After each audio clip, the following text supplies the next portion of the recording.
right, let's watch it. I'm really happy to be back. Are you guys down to watch at 2x It's been a speed? long I'm time kind of since watch I've 2x speed. worked on patches and things like that, but I'm back here. I love playing TFT. I've been playing a ton of set 9, and so being involved in it again, I'm really excited to get back into it. Nice. Cool. Why is this? Cool, yeah, so Kent, welcome back. Let's dive right in, because there's not too much, but a good amount to go through here. And so I think on live right now, you know, we had that scare with the Taric Invoker meta for a bit. Fix that real quick. Meta looked pretty solid.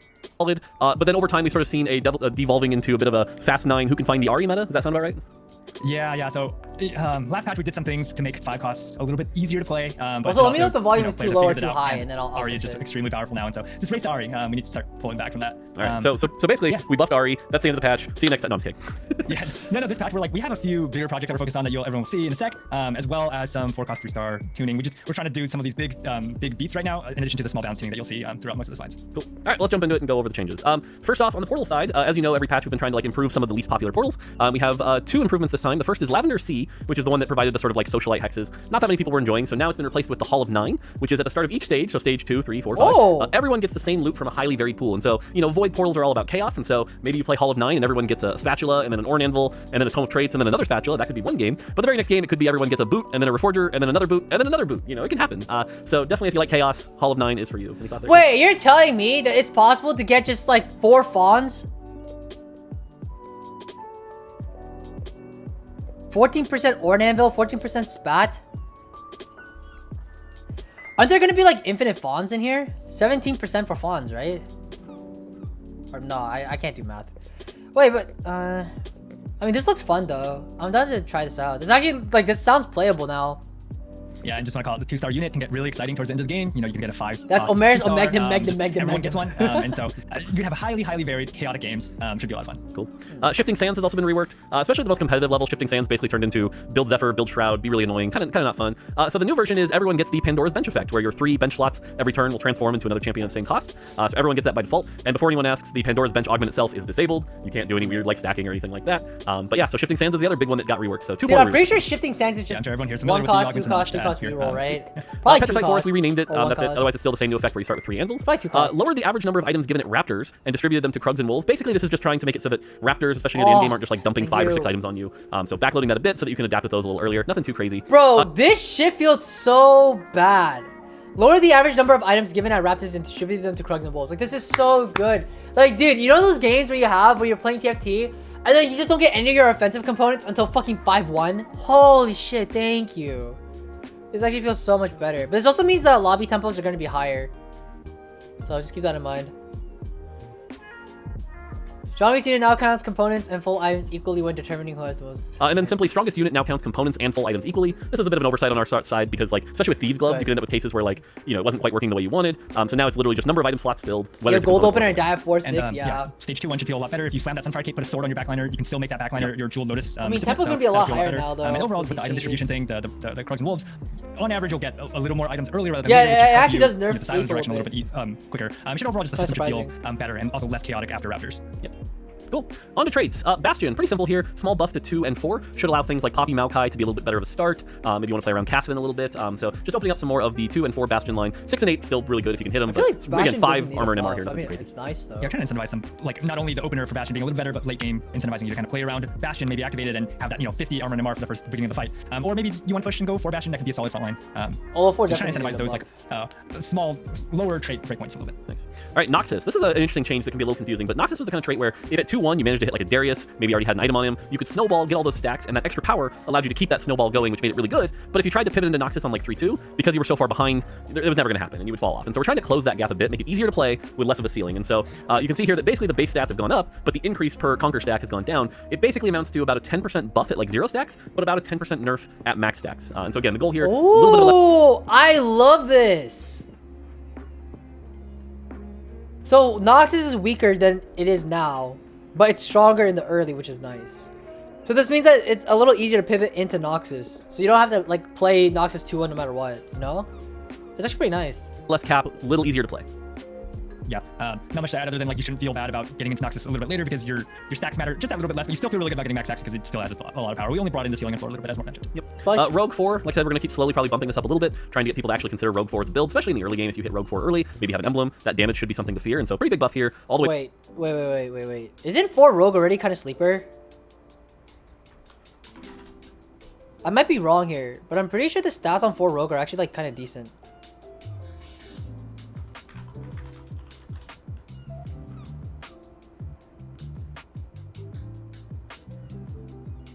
Like I noticed this is a 4.6 here, and it's a low top 4 rate.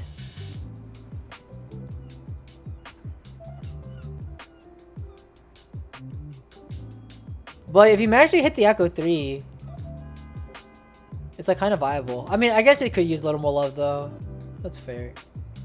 Like I still think Echo 3 is actually like pretty viable in like niche case scenarios. It's just it's really hard to play it. All the way back up to 50%, so we'll see how that goes. And then while we did improve the logic somewhat, there definitely has been still some issues with sometimes with Katarina jumping back or a few others. So we tried to adjust it a little bit further to again more consistently move to the correct target.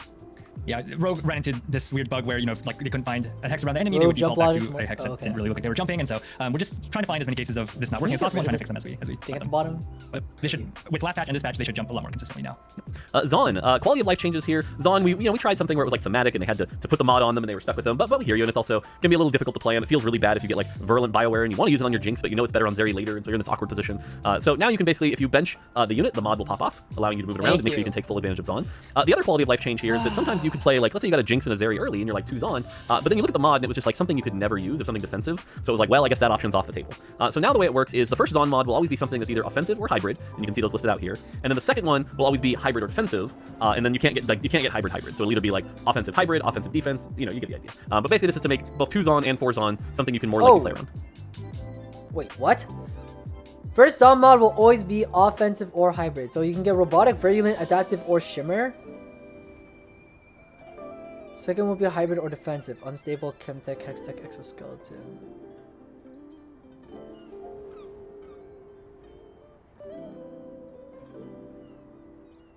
Oh, that's actually really nice. Is there ever a time where you actually prefer anything else here? Probably not, right? I mean, like, all I can think of is, like, how this affects Warwick. But even then, you don't really play 2 Zaun in it, so... Actually, like, I think this is a good change. Slayer, a little bit over-nerfed, just a little bit. Trying to bring it back up, you know, at 75% threshold, nice. they were pretty good. 60% they're underperforming a bit. Let's try 66. Let's see if this is You just are a slight the bump. favorite Some of the of Slayers. also? What does that mean? Yeah, we don't want to bring Slayer, we don't want to swing too hard on Slayer and bring them back into the, you know, you have to play the vertical, so small bump here. Goldenator, small buff here to make sure Goldenator Heimer can be really fun. Warwick with robotic is good in the early, but you two or always three drops Goldenators. on. Yeah, I feel like you always drops on. Yeah, just make this overall more fun. Give it a little bit of You that and combo power. Bosso skills have good by picking time. Goldenator, and so just having that pay off. Wait, what? Make it holding be able to be used a little bit easier. I don't know anything about Bosso skills. Cool. Easy use. You want to I cover just know Void? he's a player. Yeah, so for Void, obviously very good Wait, when why you you bring get up early, Bosso? but then it falls off a massive cliff, and we've also seen that, you know, when you get to 8 Void, it can be good in some situations, but also Baron in general Goldenator falls over pretty buffs? easily against a lot of these other boards. So we're buffing overall, we're buffing the defenses of the units, but tuning down the stage 3 health of the Rift Herald, while upping the stage 5 and 6 health of the Rift Herald, so that the drop-off is less steep. And then for Baron, overall, just defensive buffs. Baron, we were happy with how much damage Baron does. We're not happy with how fast Baron falls over, and so this should bring him back. Wait, okay, well, let's talk about the Void changes. Rift Herald mana is buffed. Base HP buff. Stage 3 mod nerf. Stage 5 mod buff. Stage 6 buff. Baron HP up. I mean, these buffs don't look that substantial though, no? 150 extra HP for Baron. Like, they made Baron tankier. I don't know. This doesn't look like...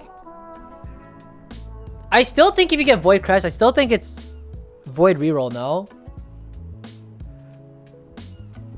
You know what I mean? Because, typically with Void Crest, a lot of... I don't know which line is stronger. You would hope that the vertical is stronger, right? But I think recently what people have been doing with Void... And this is more in the Japanese server. This isn't really... You don't really see this in NA. But in the Japanese server, what they're starting to do is it's not Chobaitem, by the way. You might think it is, it's not. But it's 3-star Vel'Koz, 3-star Rek'Sai, and you actually 3-star the Kassadin too if you happen to find it. This is just for early game tempo. If you find it, great. If you don't, you don't. But then what ends up happening is that you actually don't even play around Kaisa. You actually play around Bel'Veth. It's just way more reliable. And then you just play... I believe it's this board. And you reroll at 7. And I think with what Void Emblem lets you do is drop one of these shitters. Because, like, obviously you'd rather play, like, Kaisa over, like, one of these, right?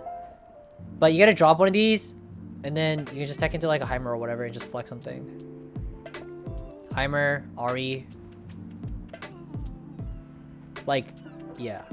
So I mean, I feel like this board with Void Crest is just a lot stronger than just the vertical, because the vertical is hard to find because the vertical requires you to go level 8, right? Unless you have 2 of these things, but yeah. Are Bruiser and Zork really that fake? Not that fake, but it's kind of fake. I mean, if you're playing like a board like this for like max cap and like 2 Zork, does 2 Zork even really matter sometimes? No. It's like 20 AP. It's just that you're not really playing Zork for like the AP, right? You're playing it for the you're dealing it for, you have 2 Zork for like the AoE portion of the thing, right? Not really for the 25 AP. I mean, 25 AP is 25 AP, but still. You're mostly doing it because of the effect of the active trade. Where he needs to be. Cool. But yeah, I don't know. I don't know if 8 Void or Piltover, 6 Void is stronger. With the So reroll version. I'll cover the high level, and then you can get into specifics. But basically, Piltover was meant to be a very fun econ trait, similar to Fortune and Mercenary.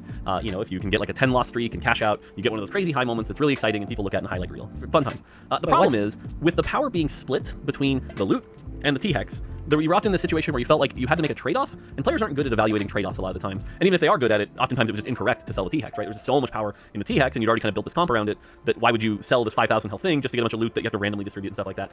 We want it to just be instantly like, this is a good thing, no thinking. You just here's some positives. And so we're simplifying it quite a bit. Obviously some power distribution. Don't think we're just like keeping the T-Hex at the same level and giving you the same loot. That's not quite right. But the goal here is this should be, you know, get that 2-1 Piltover high roll, get lucky, and then, you know, have it be more satisfying. And so with those changes, Ken, why don't you break down what happened?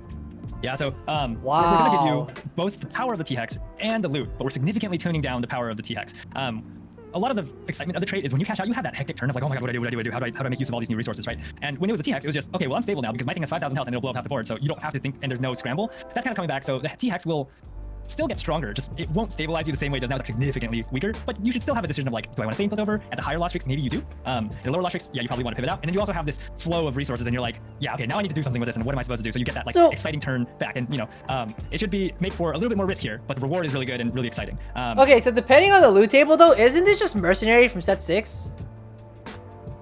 Did they release the loot table? Does anyone know?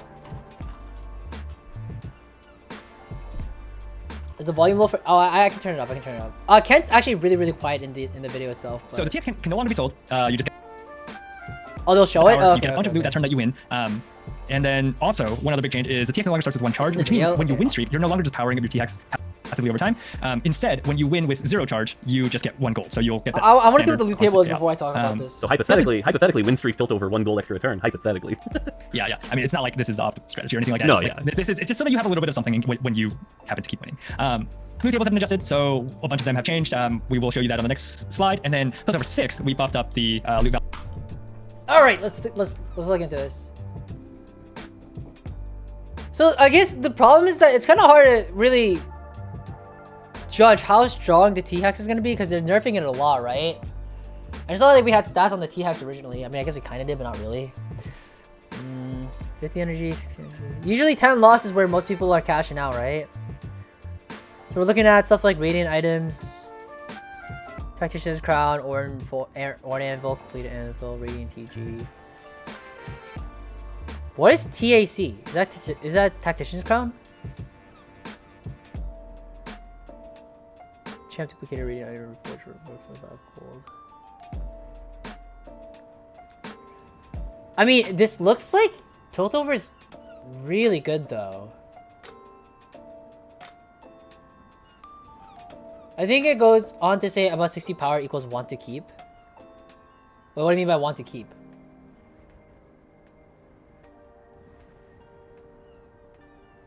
Oh, like convert all items to regular.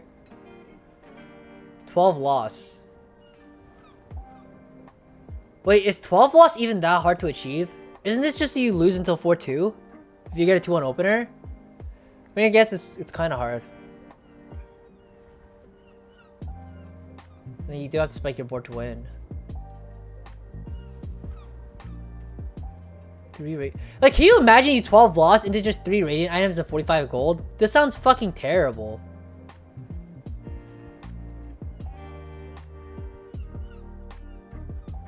Is that about want to keep anymore? You don't sell. Yeah, you don't sell the TX. With Tiny, it's possible. Yeah, but like this cash out sounds really like. This sounds significantly worse. than these ones, but maybe I'm wrong. Like, you're telling me I could get 3 radiant items plus 45. I could get 75 gold and 4 spats, or I could just get like 50, like 20 gold less, but I also get like an Ornanvil Fawn and a radiant item.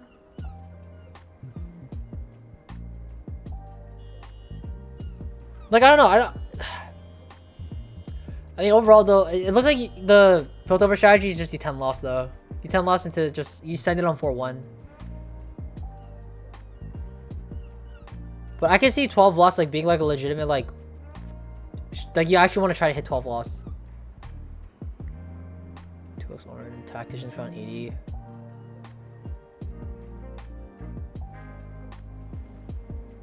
Interesting. Value. I mean, I don't know. I want to hear what you guys think. Make sure that Piltover 6 is worth it to have on your board every turn. Yep. The fuck so I is moved over to the next slide so they can dynamic see. Here's kind of the updated tables. Put it on screen that way people can get their screenshots and but yeah, 6 Piltover got a little bit better, nothing too crazy. It's still gonna be one of those things where if you can get to like 4 or 5 loss, hit 6 Piltover with maybe some emblems, get the double loss credit because 6 Piltover still double losses, and then do a big cash out. There should still be some pretty wild moments. And I know even at some of these bigger cash outs, you also get really big T hexes. Is that correct?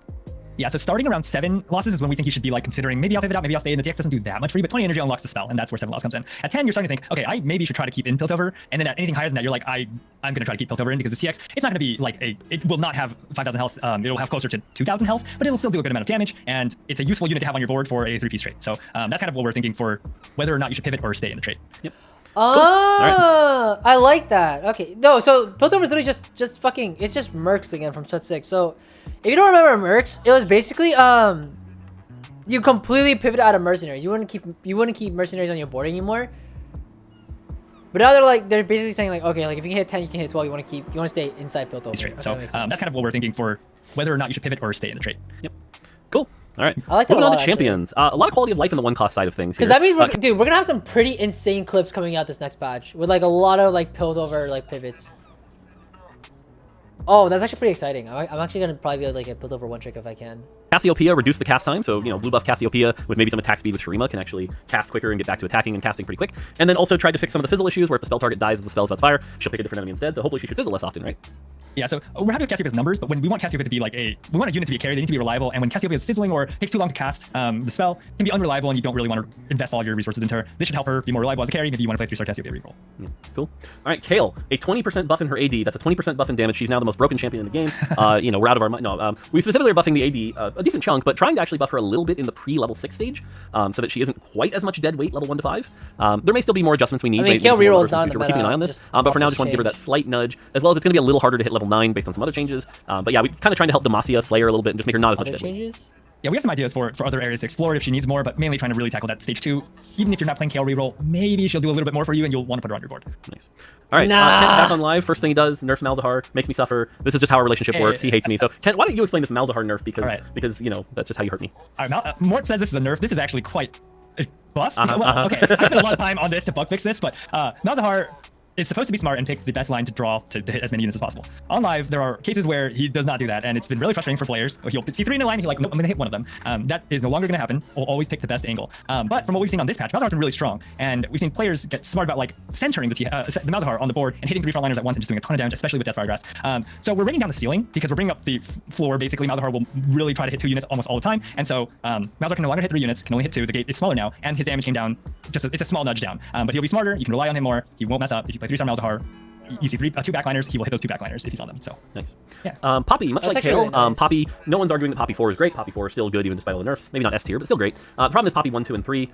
So again, very tiny nudge here. Honestly, this probably won't move the needle a ton, but hopefully allows Poppy to be a little bit more survivable. Hopefully maybe you'll kill a unit or 2 as you hit that reroll Kale or something like that. But this combined with the Bastion buff should hopefully make, again, Poppy plus Maokai a more durable frontline in the early game. Yep. It's okay. Nice. All right. Bastions are looking really nice. Significantly reduce the cast time, especially as a challenger. This is good. She can get back to autoing, get back to shooting missiles. And then my personal favorite, because this is a big change, is that the spell is now targeted and can no longer miss. Samira could really miss. I'm hoping this bug fix allows Samira 3 to be something that you could play. I always call it the Scuttle Crab test now, because man, if you play Samira on Scuttle Puddle, you notice this. So happy to see this fixed. Yeah, same point as Cassiopeia, where it's about reliability, and with this change, she should be a lot more reliable. So you'll be more satisfied if you invest in her. Sweet. Okay, hold on a minute. I have been talking about this for the longest time, though. Cassiopeia Samira reroll into vertical Noxus.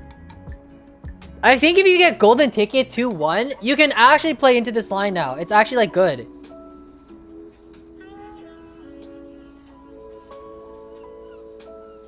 You just tempo early game with a shitload of HP.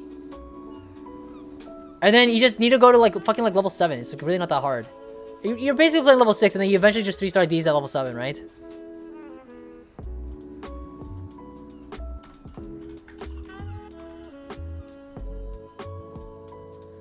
Like, I still think this board has so much potential to win fucking lobbies. I've seen it win out lobbies before. No? Trying to tell me this is a buff? Sush. Maybe you're supposed to play an Invoker instead, though. Or a Challenger. Like, is 3 Noxus ever a thing? You're telling me they nerfed 6, right? But they buffed the early Noxus?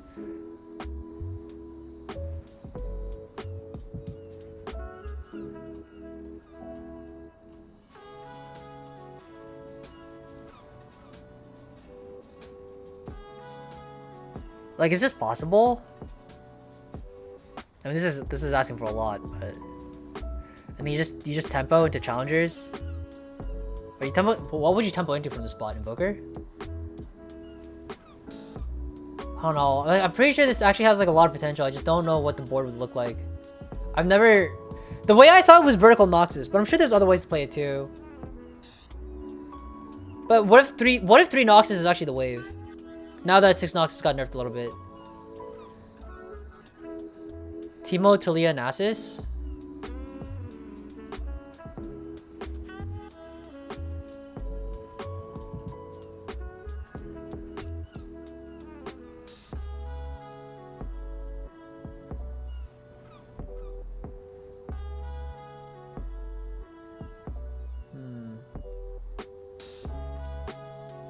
I think it's cool.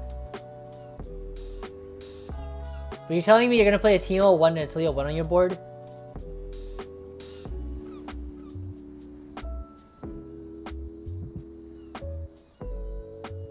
I'm not so sure now.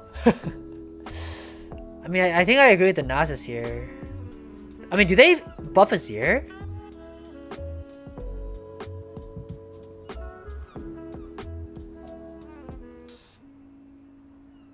What is this?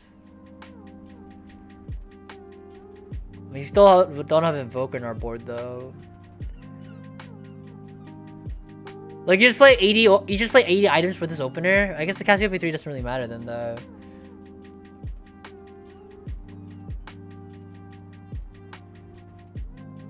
Teemo for Cassio? No, I don't think so.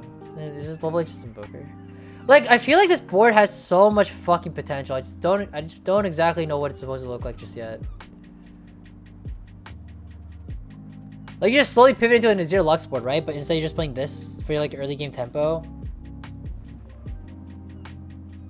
I don't know. I feel like this board actually has potential to like, actually, like, do some considerable damage.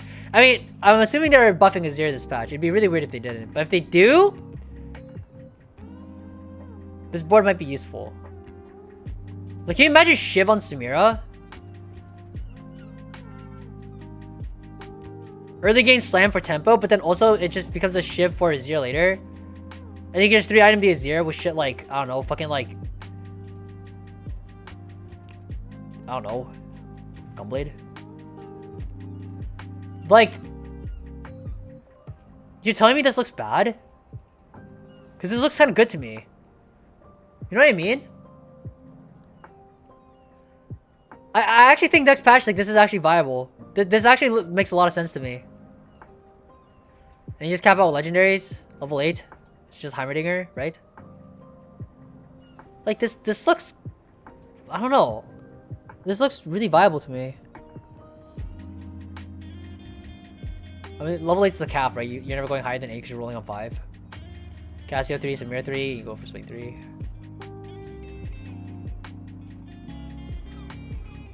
Right? Warwick? Oh, it's just for Juggernaut challengers. I don't know. I'm not gonna limit test this board though next patch. I'm gonna save this tab. But I think with this change, I don't know. I actually think it's good. You'll be more I think it will be good. good. Sweet. Galio 3, still not really that exciting, so another 5% DR buff. Honestly, in the future, we might have to keep an eye on Galio 2 as well, but we really didn't want to buff Galio 2 right now and have like Galio, Soraka, Teryx just be this like terror. But if you invest in Galio, you should get that payoff, and he should be really tanky, so small buff there. And we also want to be careful with, because we are buffing Poppy, Bastions, and Kayle, and so it's a lot of Demacian units in the early game getting buffed, and so I want to be careful also with that. Yep. Kassadin, damage brought down a bit here. This Kassadin meant to be a tank, meant to be utility. Obviously, this is a bit of a nerf to Riftwalker. I think it could but the reality work. is he was doing a Not surprising this amount of patch, damage but in something like Void and Bastion and things like that, so just hit him a little bit here, so you don't get quite as much free damage. Under the right conditions, I think it could work. Nothing to add. Cool. Set, I think, for a lot of people, is kind of like secretly this best utility frontline in the game. Just provides like that really strong single or sometimes duo target stun, which is cool. That's what he's supposed to be. He's a great tank. We don't want to eliminate that. But maybe he also doesn't need to hit quite as hard. Now, for some of you looking at this going, well, what about the boss? Don't worry, we've got stuff for that later. But this is meant to be a nerf to sort of that itemless set, or, you know, the 3 Ionia set, stuff like that. Yeah, just really trying to hit that set opener. Set's just such a good unit right now, and so he's getting a lot of damage and bring that down. All right, Soraka. This is one I feel pretty strongly about, and honestly, I think we may even have to go harder. I think Soraka heal, especially in the early game, is just a lot of power. You'll have like a Taric 1 in stage 2. You'll be at about 30% health, and then get this huge Soraka heal. And in the early game, that can be really hard to deal with. So bringing down her heal a bit. But at the same time, if you want to reroll Soraka and give her like a death cap, 6 Invoker, and have her do a lot of cool stuff, we want to up that spell damage a bit. Again, there might also be some issues to deal with how her spell works and does damage. We might look at that in the future. But for now, this should get Soraka a little less OP in the early game, a little healthier overall. Yeah, Soraka is great in stage 2 because there's not that many units on the board. Her Starfall actually hits things and does damage. Galio But as you get later buffs, into the game, and especially the 3-star, she's still like almost single target, and so it's really hard for her to actually clear boards. By upping this damage, you can get through the front line a little bit faster, especially paired with other Invoker units that also go front to back, and so that should hopefully help her reroll comp do a little better. Nice. All right, Swain. Swain still just not very tanky. Wait, for, does this you know, mean he's Winds supposed of to be. War is actually So letting him good cast a now? little quicker to get that second cast, as his mana is only 70 now instead of 80, as well as Swain 2 and 3 getting a little bit more health. Again, only a little. This is a pretty minor buff. Probably the biggest part of this buff actually here is that he'll be doing more damage. So if you want to put like, you know, 6 Sorcerer, he'll actually help out a little bit with the damage. But again, minor thing here for Swain. Again, I'll be honest with you, it's maybe too light, but I think a lot of people right now are worried because Swain is very good in stage 2, and so we have to keep an eye on that. Yeah, and it should make his Augment a little bit better as well because he'll finally do more damage. And it's a pretty significant damage buff, especially at 3-star, so that should help him be able to carry your team with that carry Augment. Yep. You want to hit Talia? Yeah, so Talia is really good in the right circumstances, and with 20 out of 60, 40 starting mana to cast, she can blow up tanks right at the start of the fight with, you know, a mana item or 2. And so we're just trying to slow that down. We really want her to still be good in the comp that she's good in. Just have tanks have a little bit more time to get their shield up or, you know, do their cast before she destroys them. All right. Teemo, worst champ in the game. Nice. I think basically people played him for a multicaster bot or a strategist bot. He has great traits, but man, if you tried to invest in like Teemo 2 or Teemo 3 in the early game, you lost every round. If you were lucky enough to maybe finally pull off that Teemo 4, you could do okay, but not great. And so trying to make Teemo not the worst champ in the set. And so he gets a sizable buff to his damage here, actually. And so hopefully this should allow for some Teemo 4 builds to maybe be considered. Yep, and his multicast change will now prefer to bounce targets behind the original target as well. This doesn't mean that this is guaranteed to hit backline, but with some good positioning, this can, you know, spread out the dot over more units rather than sometimes what he's currently doing, which is hitting 2 units or side by side. Yep, cool. All right, on the free cost side, no one should be surprised to see Oh, Akshan nerf. wow. Keep it simple. Teemo reroll It's an is AD nerf. looking We've talked about this good many too. times now. A 5 AD nerf is basically 8% to his base damage, which affects everything, how he scales with everything. This is an 8% nerf to Akshan. He needs it. This is not a surprise. As a Deathblade builder too, this hits a little bit harder, which is good because he's very powerful. Garen. Garen is the kind of champion where if you get him at 1-star, you're not super thrilled about that, so buffing that a little bit. And then buffing his cap a little bit at 3-star. Again, hopefully this lets Garen be something that if you get something like a Ginsu's and a BT, you can consider building around Garen, something like Demacia Garen or some Juggernaut.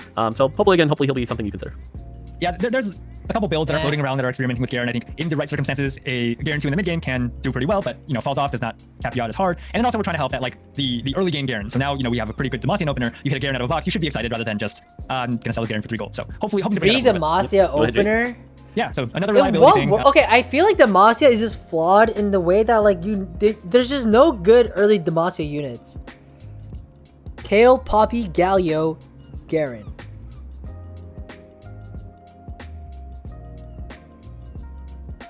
Look, what do you play around that? 4 Bastion, 4 Invoker, 3 Demacia, wins of yeah, I know.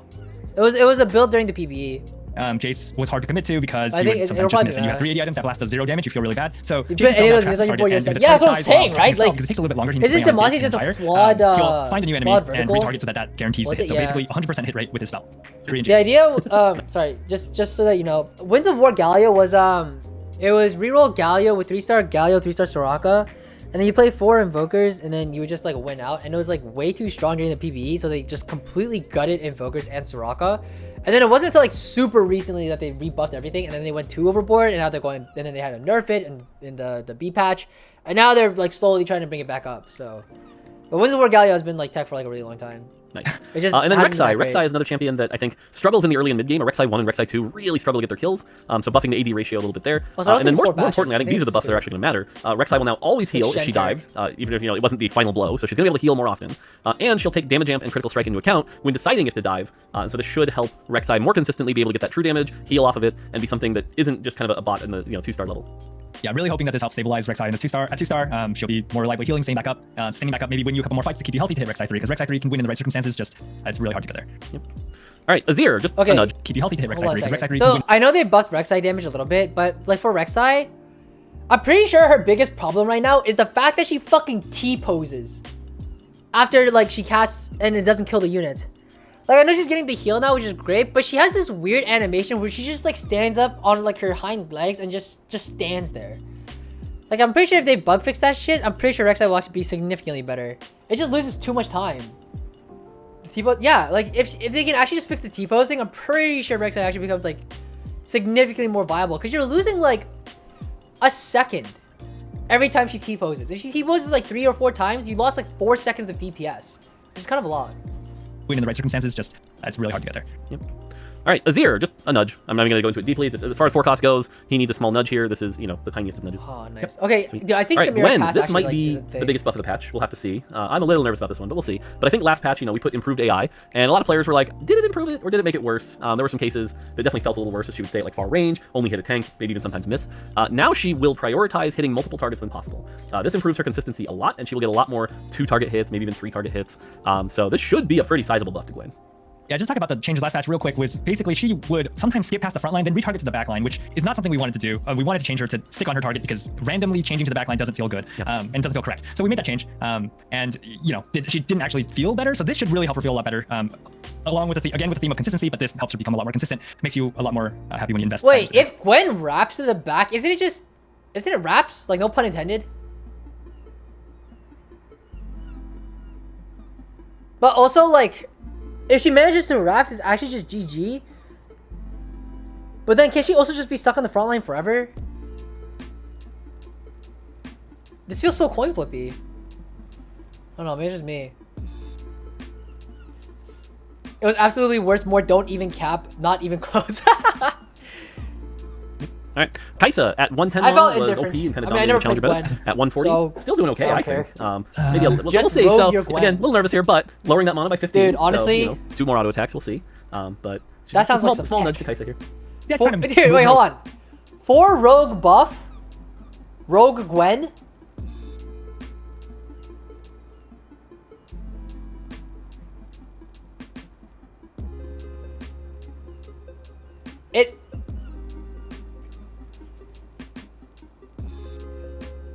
Reroll Viego into 4 rogue.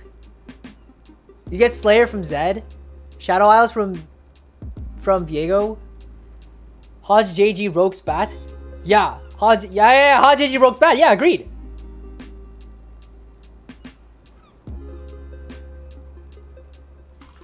Holy. away from Tech. needing to have 6 challenger, because that's mainly where she's playing, trying to, if you have a Shojin player in Void, she'll cast a little bit more, help you carry your I mean, it team, sounds things like that. bad, but it sounds so good at the same time. Should feel better, yeah. All right, Urgot. This one's a little confusing, because I think when people look at this, they're like, why are they nerfing Urgot? It doesn't really make much sense to nerf Urgot. What's going on here, Kent? Yeah, so again, reliability. Urgot is hard to be a main carry because he's not reliable with his DPS output. Like, you put 3 damage items on him and he'll hit things, but he has a lockout between each cast of his legs after he dives in. We're reducing that lockout by a pretty significant amount. He'll, like, instead of going bam, bam, bam, he'll go bam, bam. Like, he'll hit a lot faster. What that does is, not only does it increase his damage output and he'll, like, more reliably get more shots off before he dies, but he also gains more mana because each one gives him mana. So we're giving him a small nerf to the mana, and we're giving him a medium-sized nerf to his damage because he's putting out that damage a lot more frequently, a lot quicker. So reliability up, but, trade-off in the amount of burst he actually puts out in that with each leg. Okay, so generally you would say, is this meant to be, like, power neutral or slight buff? How are you feeling about this? Yeah, so generally power neutral, but as, like, your itemized carry should feel better. Okay. All right, good to know. So if that's not the case, let us know. All right, interesting. 5 costs. Okay. All right, well, I mean, this will shock no one. Ahri's being nerfed. Specifically around the Essence Steal. We don't want that to be where a lot of her power is. That's supposed to be sort of the mono read to get them ready. And then when you get the big AoE, that's supposed to be the exciting part. We want to keep that part exciting, but a pretty sizable nerf here to the Essence Steal. At the same time, we don't want Ahri to be unplayable or anything like that, so we're not over-nerfing. If we have to nerf more from here, fine, we will. But again, pretty clear Ahri needed a nerf. So. Yeah, coupled with an Augment nerf you'll see later, this should help bring down the race for RE1 type thing. And yeah, we also just are trying not to swing too hard here, just nudging down if we need to go further. We'll monitor and we'll be sure to do that. Yep. Does this actually change anything? Not okay. I'm gonna be honest, not really. But it kind of does, because doesn't she proc Essence Steal from like multiple targets? Isn't this like 60 AP or like 45 AP? Is that kind of a lot? Or 45 damage? I don't know. All right, Scion. Scion, again, another really good 5 cost. Like. If you just find like a Scion 1, throw him in. That's an extra 2,000 health for your team because he gets that reanimation, which is really good. And so we're nerfing that a bit. When he goes into that reanimation state, it'll decay on its own much quicker. So it should lower the value of him just being sort of this itemless meat shield. But at the same time, you'll still get the CC. This is a very minor nerf. Yep. Small nerf. Cool. All right, and then shout out to one of our designers, Tim, who did a pass on all the Ryze. I think it's 3 times. Went through every Ryze, so we get to run through all 10 Ryzes here. So I'll try to do each page, and then we can talk about each page. How's that sound? Sounds good. Great. So Ryze, Vandal City Ryze, slowing down that initial first cast. That's just where a lot of the value is. He also cast a little quicker, had a very long cast time and animation, so that gets sped up a bit. Trying to differentiate Ryze 1 and Ryze 2. So Ryze 2 will summon with 70 mana, which for a lot of champions might just mean summon with instant cast. So should make Ryze 2 a bit better. And then probably the biggest change to Vandal City Ryze is that instead of being a random unit, it will be the most expensive unit on your bench. So you can actually tailor what he summons if you want. And then Demacia Ryze, the shield value, especially at 1 and 2 star, was a little too much. I don't think Demacia Ryze could really top those meters really quick, bringing that down a bit. But to compensate, the damage is actually going up quite a bit. And so Demacia Ryze, I think, is going to be one of the scarier Ryzes next patch. Not that he wasn't already yet. Yeah, just an ad for Vandal City should be a nice improvement because now when you go from 1 star to 2 star, this unit will come in and basically cast because with a little bit of AP that scales the mana, you get summon in a Darwin will cast, and so that's the power of a 5 cost 2 star, and that's the way it should be. So, yep. All right, Freljord, again lowering the portal. Does this change anything? And so that's the power of. I still think Vandal City Ryze does not sound very good. The fact that you can tailor it's kind of cool. This is like your absolute max cap you want Vandal City Ryze. But that's like if your entire board is basically 2 star, plus you have like a bunch of Scions and extra Aatroxes on your bench, right? I feel like this doesn't change much. And then Demacia Ryze, like this is fine, I guess. But wasn't the power in Demacia Ryze in the shield? Not in the spell damage? I don't know, this doesn't sound very good to me. This almost looks like a nerf to me. I know they're buffing the damage, but is it really a buff? Of a 5 cost 2 star. I'm a Vandal boy. Yep. Wait, really? All right, Freljord, again lowering the portal duration, which actually is both a buff and a nerf because it speeds up the cast, but it also can mean less chill time.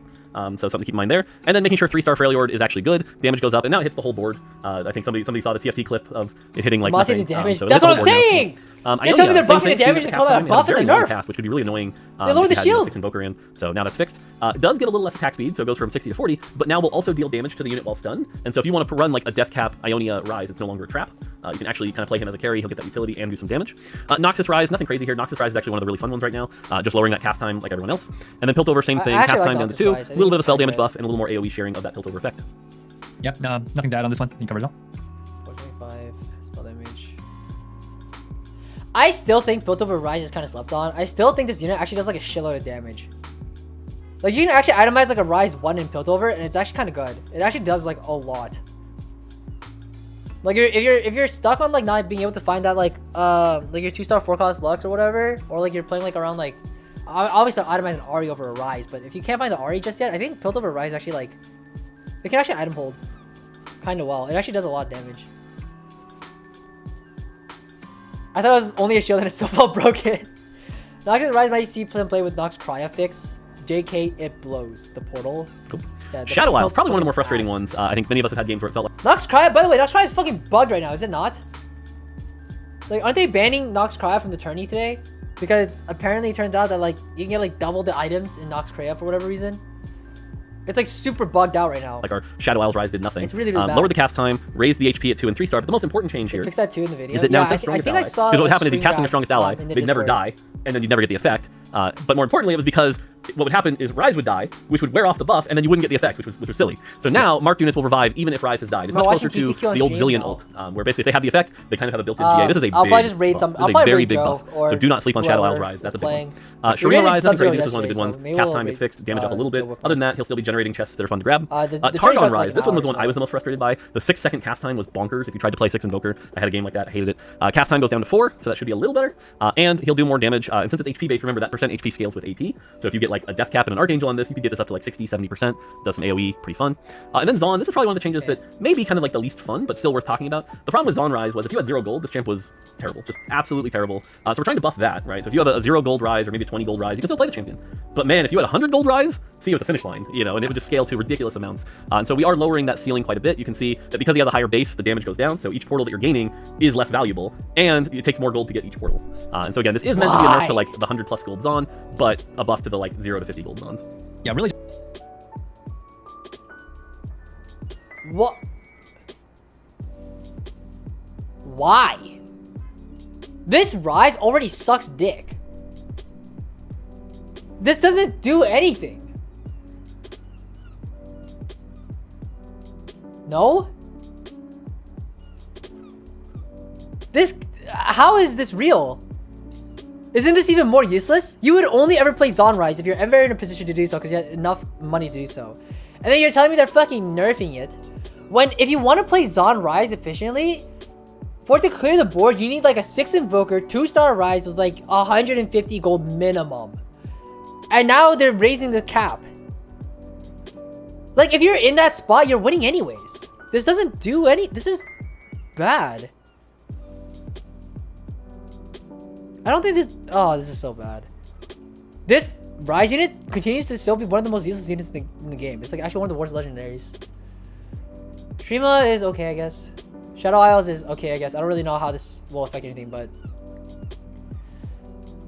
Shifting Sands Change is the worst thing they've ever done. Ryze and put them on your board and feel okay about it. So it's actually a pretty big buff to base. It's probably going to be my least favorite realm. It's about 18 to 20% buff. But the ceiling of like having a Ryze 1 with some items and 150 gold, it was winning a bunch of fights. If you fight it with no gold, you can feel it's still going to be a viable. Okay. Would you ever... What sounds better on your board? A 0 gold Zaun Ryze or a Shen 1? Like, just thinking just purely within the Invoker tree. You know what I mean? Like, sure, you could maybe make an argument for, like, Shred, I guess. But aren't they just, like, there's just significantly better units than this thing. Well, strategy if you want to go that route, but it's going to be riskier. And, you know, bring down the ceiling, bring up the floor. Should be better. Like, if you have 0 Shred on your board, this is fine, I guess. But, like, that's, like, the only argument you can make. And even then, it's just better units in general. 3 on Shadow Isles is 300% HP return. Should be fun. Yes, that means they all go up to 300% health. So you pick the only frontline. So wait, if I cast on them and they revive with 300, and I cast on them again, does that work? I hope so. Maybe at 25 gold. Let us know. Maybe it's better. I don't know, man. All right, items. On the power 30s, we can go through. Shimmer Scale did a balance pass. Determined Investor, a little less gold, a little less HP for Diamond Hands. Shouldn't be quite as strong. Maybe surprisingly to some people, though, Draven's Axe gets 5 more ED. Goldmancer Staff gets 5 more EP. I think these items are going to be very good. We'll see. Mogul's Mail goes down. Only 2 less HP per stack, though. Should still be very good. Needlessly Big Gem gets 100 extra health, so that should be playable. Pretty cool. Deathfire Grasp, just kind of getting an adjustment. So it's not quite so spiky, and if you miss out on the buff, so it'll last a little longer, but won't be quite as powerful. Eternal Winter, everyone's favorite Ornn item. Totally favorite. Less HP, so it's just less powerful. Hullbreaker, a little more armor and MR. This is actually my favorite Ornn item. I like this Ornn item, so I'm glad to see that buffed. Sniper's Focus, this one might surprise some people, but last time we gave it the +1 range and lowered... Hear me out. Eternal Winter, just put the HP at 0. Nobody's taking Eternal Winter for the HP, right? Just put it to 0. And watch what happens. I think people will still pick Eternal Winter if you put the HP down to 0. I'm not even fucking kidding. Everybody takes it for the chill effects, and because of whenever, like, auto attackers are in the meta, that's why people take Eternal Winter. So when Zarya, Felios are in the meta, right? You take Eternal Winter as a huge counter. Like, just put it at 0. Just put the HP to 0 and then put the item in the trash. Okay, like, can't they just remove it also? Like, this item is never fun to play into, right? I'm down for it to put the HP to 0, and I'm sure people will still pick this item up. I'm not even kidding. For the damage per hex, we're bringing that damage per hex back.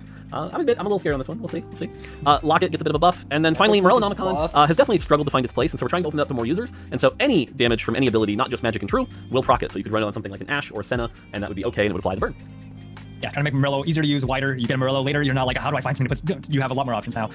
For overall, for the Shimmer Scale and the Ornn items, we're trying to just bring up the bad ones a little bit, bring down the top a little bit, just even them out towards the center. What I do want to talk about is Eternal Winter. With that much health baked in, the unit died a lot more slowly, especially if you stack some armor and MR on it. With less health, the unit will die faster, and so the chill only lasts a very short amount of time. So chill will fall off, you won't get stunned, that kind of thing when you kill that tank. And then the other one, Deathfire Grasp, just everyone loves when their tank gets insta blown up, yay. But like that will still likely happen because that's kind of what the item does, just a little slowly. Sometimes maybe your Sejuani can actually get her shield off before she dies, but the user will have the buff for longer and just generally get more damage off in that fight. Cool. All right, we got 3 pages of augments this time, so a little more than last patch. I'm not gonna lie, just looking back on this real quick, I agree with basically all of these changes, except I think you can actually put Eternal Winter to 0 HP, and I think it would not change anything. I also don't think Hullbreaker needed a buff. I actually think Hullbreaker is kind of a sleeper option right now. It feels really good on units like Urgot, Darius, Reroll when you're playing Noxus. I don't think he needed to buff this. I think Hullbreaker was just being outshined by things like Eternal Winter and like DFG Trickster's Glass, right? Like, you're telling me Trickster's Glass didn't get nerfed here? Actually, I don't know how they would nerf it, to be fair, but... Huh? Also, Merlo Ashe sounds really good. But I mean, I agree with all the Shimmer changes. This all looks good to me. And DFG getting nerfed is good. Like, this is fine. But I think Hullbreaker actually might be like an insta pick now. It's actually really, really good. Just generally get more damage off in that fight. Cool. All right, we got 3 pages of augments this time, so a little more than last patch. The first one here's a minor one, is that we do still have a few champions that are granted by orbs. I mean, it's if you low roll What's Death-Defying. it called now? The one that gives you missing misconnection. And it's still it gives you one really, of each one really toxic miss. So any of those champions from orbs will no longer be converted to gold if your bench is full, so you won't accidentally convert them, so no problem there. Lee Sin Legend has been changed from on a roll to bronze ticket, so if you really like rerolling, this should be a little more clear and frankly a little easier to play. It pays to learn. Dragon King getting a bit of a nerf, less XP and gold at 2, less XP at gold at 3. No, just a little too good for what they were trying to do of getting it to 9 and 10. Medium Forge, a bit of a nerf, 10 gold down to 7. You'll see it later because it's an alphabetical order, but Small Forge has also been nerfed from 6 gold to 4. Pumping up 3. Prismatic pumping up 3 buffs. What? This Augment is already S tier. Too crazy. Again, just its base. So it really is just 2% more attack speed. Seeing Double, this is the augment that gives you something like a Warmogs or a Bramble Vest. Just gets a small, very small gold increase to make those not quite as bad augments. Dude, changes probably is something I think a lot of our pro players will be cheering from the rooftop. Medium and shopping is removed. We still think this design space of like giving you better shots is interesting. My god! But I have been saying this the whole time. You gotta just get rid of this augment. Oh, thank you, Mort. Thank you. This augment was bad. At silver, this augment's too good, and when it's too good, it shows it's too good. High-end shopping had similar issues. We've really got to figure out what the value of this space is and how we're going to do it before we can bring it back. So we'll probably leave these off for a while. On a roll now grants 2 gold, just meant to be a minor buff. We are still happy with the limitations. We don't need to do in the whole infinite metagame people were doing at the start. Risky moves was very good, 35 gold down to 30. Cut above, also very good. You still get a Death Blade, which is already very powerful, but that percent gold generation goes from 40 to 33. Built Diff 2 still struggling a bit, have some extra health. And one of my favorite changes here, Dedication, requiring only 4 champs instead of 5. I'm a big fan of this for things like Piltover, getting into that 6 Piltover a little easier, especially because it didn't count champions with emblems a lot of the time, or I don't know, sometimes it did, sometimes it didn't, but TLDR, Dedication will be easier to use. Right now, dedication is so niche, so hard to play. You take it only in the perfect of spots, and so by bringing it down to 4, you can. People who want to dedicate themselves to one specific path, go ahead. Nice. Medium and shopping, just want to talk about, like, we do think there's something really cool here about getting you better shops. I think we just need to execute it in a different way. We're going to continue exploring this, and I know some players love this kind of space, and so we're going to bring something back in the future. But as of right now, the way we've done high-end shopping, medium shopping just isn't working out. Yep.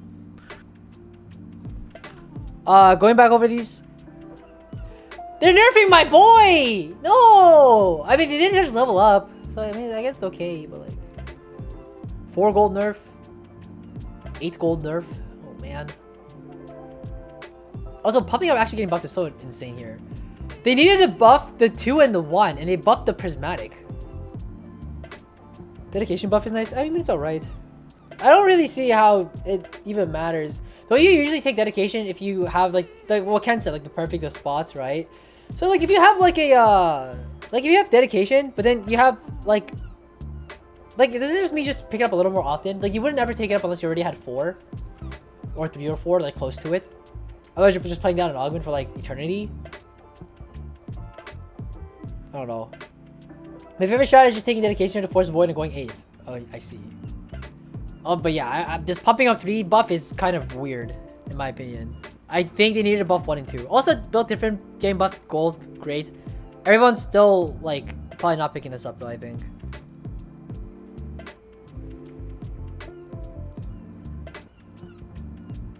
$275. Just a little extra HP. I mean, actually, this is actually kind of sizable. This is based off stage, right? Or I might be wrong, I don't remember. Might be off level.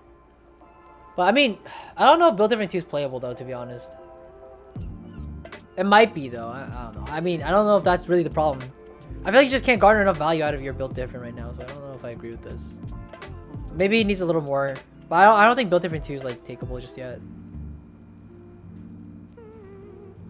Yeah. In a space, and so we're gonna bring something back in the future. But as of right now, the way we've done high-end shopping, medium shopping just isn't working out. Yep. Right, multicaster. This is a weird one because it's not like multicaster is bad, but it turns out if you're playing multicaster, you want the benefit from multicaster, and so being like I get to take out one of my multicasters that I like doing 80% more damage was very counterintuitive, and it didn't actually work. So we just removed the augment. At some point we'll probably remove the prismatic as well, but at least for now the gold one's gone. Parting gifts now always prefers to pass completed items. So you're telling me they removed multicaster heart and then they didn't remove the prismatic? What? No more awkward like passing a component. Perfected repetition. This is a bug fix where as you read it and you think multicaster, you're like, oh, my Sona cast 3 times. I'm totally getting 3 procs of this, right? No, that's not how it worked. Well, now it does. But obviously that means you can't get 30 AP on a single cast. We needed it to be, 10, 15. So even though it says 10 to 5, it's actually kind of a buff and it stacks higher. So in a way, this augment's buffed. Dude, I remember I took this. What he just described was exactly what happened, where I was playing multicaster reroll and then I picked perfected repetition. And then it just did not stack on the multicaster cats, which is so stupid. So we'll see. Ravenous Hunter, we're getting really close on this augment. Warwick carry is in a good spot. It just, when it caps and reaches that 50 stack cap, it's really hard to take down. So just going down to 40 here, pretty minor nerf. The boss, as we talked about here. So the sit-up health threshold goes from 40 to 60. This means you can actually play something like Bloodthirster if you want, so you can preserve that shield for when he comes back. Wait, the is HP that minor nerf? Isn't this kind of fucking massive? You just lost, like, a lot of... I can't math. 20% stacks? Yeah, right? 20% of your stacks? I can't math. Wait, can someone do the math? What percent nerf is this? Any knowers? Okay, good. 20% stacks. Yeah. Sounds like a lot. Stored per sit-up goes from 15 to 10. This is basically our way of saying, look, he's going to go back to 100% health. And 50, 4 sit-ups, no yeah, problem. it's a lot. And then the amount of attack speed and AP he gets per sit-up nerf. goes from 35 to 40. So again, it's hit 60%, run off, do 4 sit-ups, gain 160% AS and AP, and then come back and be punching and slamming and doing his thing. And again, that also kind of counteracts the nerf that he got at his base. So hopefully this just makes the boss a little easier to play. 3's company and 2 healthy. This is an important one because it won't say it on the text yet, but I'm calling it out now. We'll get it on the text later. But now this says the number of unique 2 and 3 costs. So Double Trouble Talia build with 2 healthy, definitely getting a big nerf here. But you know, it's kind of never how they were intended. We never really wanted you to get like 700 extra health with 2 healthy. That was never the goal. And so that's nerfed. 2 healthy, even when used as intended, is still a little strong for how easy it is to get a bunch of 2 costs. So it goes down to 100. Spectral Supplies, temporarily disabled. We like this augment. We want it to come back. It's just got some bugs we got to figure out. Stable Evolution. This one, I don't know. We'll see if this nerf ends up being necessary. Wait a minute. 3's company?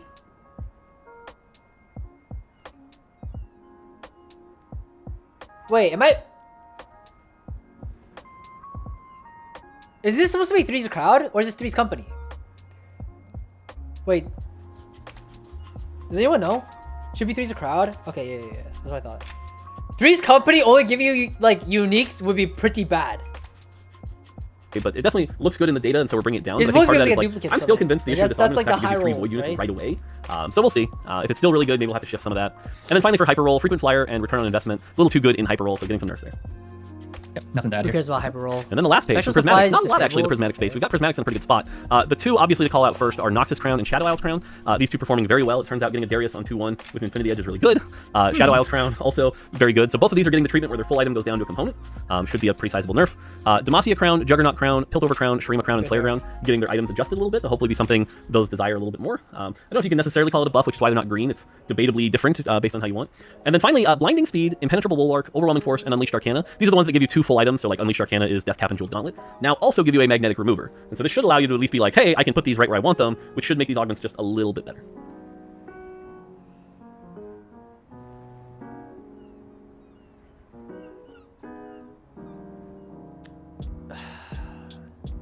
Slayer Crown giving 10 inch resolve. This is I think unanimously agreed upon. This is probably a buff. Vow is better than BT here. It's probably a buff, but Shurima Crown's kind of mid in general, so you don't really ever take it. I mean, maybe if Shurima's good again, then maybe. I'm not a fan of Demacia Crown giving you a Ginsu's. This somehow feels like a nerf.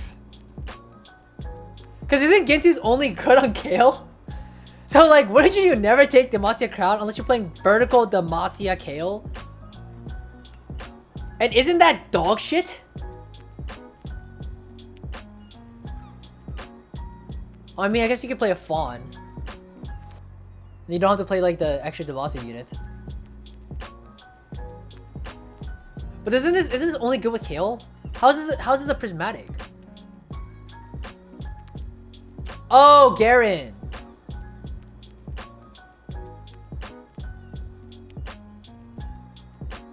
I mean, I guess. Ugh. I don't know. This sounds like ass. I mean, okay. I can see the Garen argument. Maybe it is better. I don't know. When I think of Demacia Crown, I literally think of Karma reroll, with the Force Orcs thing. But yeah, on the crowns, it's just we want to give you an item that you even can like use not that now good. with whatever unit, and also if you want to switch to a different carry or something like that later, you can also still use that. Makes sense. Cool. You want to go over this last champion slide? This is small changes here. Yeah, so these are just 4-cost 3-star balance. Looking at data, saw what is kind of going too high. We're just trying to bring everything closer to the center, so you're not deleted by a Kaisa. Your entire board isn't just deleted by Kaisa. Aphelios is getting a little bit down from his chakrams damage at 3-star. Kaisa is got a pretty big nerf to the spell damage here. Shen is struggling a lot because his whole ceremony takes a little bit longer, but that payoff needs to be there. So not only do you get bigger ally shields, but the final pop will deal a lot more damage to the frontline tanks. Gwen, surprisingly, even in this match, is very, very good at 3-star because she had insane scaling numbers that went up. Bring that down a little bit. She's still gonna be really good because. Grant 0 gold in its tooltip. We're happy. Bug fixes. Anything important in here? Void now works correctly on ghost armies. This is actually a pretty big one here. With Ezreal now, probably not changing that. Void now works correctly on ghost armies. That's right, you're gonna get wrecked by ghost barons. Critical strike chance tooltip now clarifies that excess strike chance is converted to bonus critical strike damage. That change has been in the game for a year at least now, but now the tooltip actually says it. Warlord's Palace tooltip now correctly displays. Ooh, Ari no longer targets the furthest unit on the board with essence theft when her current target dies. So you might have seen the clip of Keen. His Aphelios gets absolutely deleted because his frontline dies, and then Ari just immediately just targets the Aphelios, and then the Aphelios just dies. That's actually a pretty large bug fix. That's actually kind of huge. Plays the reroll cost as 1 gold. Great. Fixed a bug where you could be offered multiple hero augments. It was possible to get like the boss and Ravenous Hunter. Not anymore. Fixed. Fixed a bug where Freljord Ryze could chill and stun CC immune targets. Great. Ari no longer targets the furthest unit on the board with essence theft when the current target dies. Man, some of the videos of people's carries just disappearing because of this bug were not great. So that's fixed. The risky move augments player damage now happens instantly instead of after a minor delay. Great. Fixed a bug where fixed a bug where Noxus would grant double the item bonuses to units on a weapon. Offered by salvage bin could be a spatula. Stupid. Good. Items and consumables can no longer be used on the champion in the Godwillow's Grove during combat. Man, the number of bugs Godwillow's Grove keeps causing is something else. Placing a mana item on Lux while she was casting could reset her cast. Fixed a bug where Nox Cry would grant double the item bonuses to units on the away board, so hopefully this means Nox Cry can be enabled in tournaments again. Fixed a bug where placing a mana item on Lux while she was casting could reset her cast. Some silly videos there. Darken can no longer fail to grant its buff to an ally if the ally dies while the blade is traveling. Oh god, it reminds me of bouncing blades. Oh god, please. Frequent Flyer no longer causes the shop reroll cost to flicker. Good. Units will no longer proc the Stellacorn's Blessing augments effect if they attempt to heal while at full health. Yes, the Hand of Justice Stellacorn Blessing build. Woo. Yeah. Oh. Glass Industries region portal will no longer spawn in away players' coins on like probably in fucking La La Land is probably what you say here. Thank God, man. This is such a ridiculous bug. I hated this shit so much.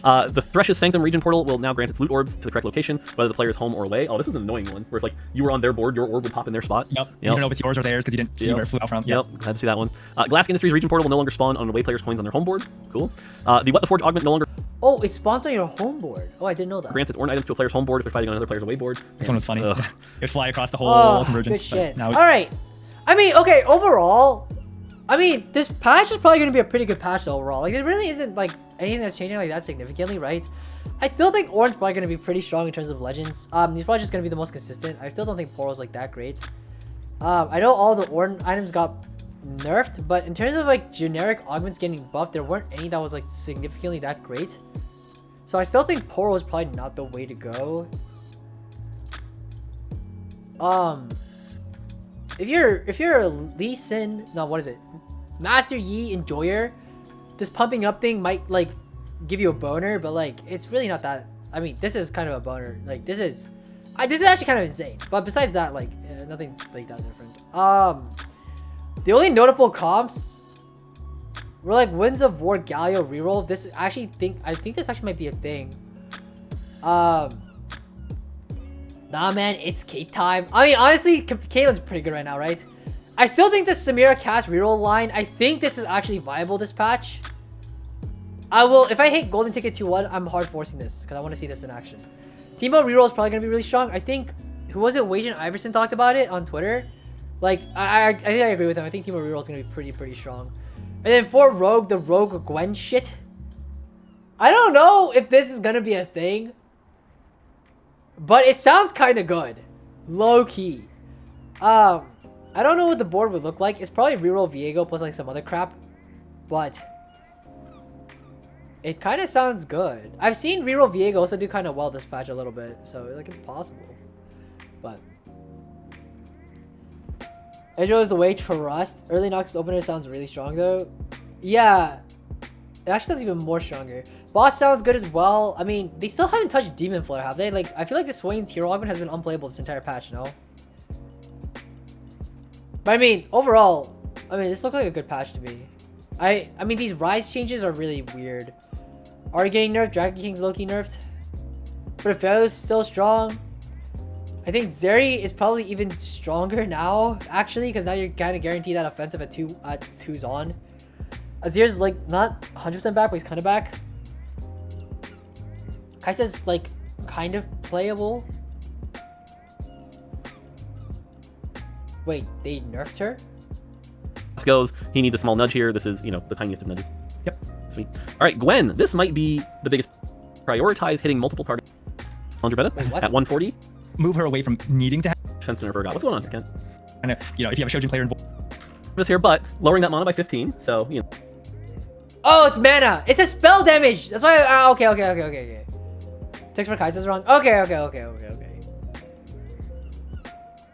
I mean, maybe that changes something. I don't know. I mean, I think Challengers is still playable. It's probably just an A tier comp now, but I don't know if this changes anything for Azir. But yeah, okay. That's basically it.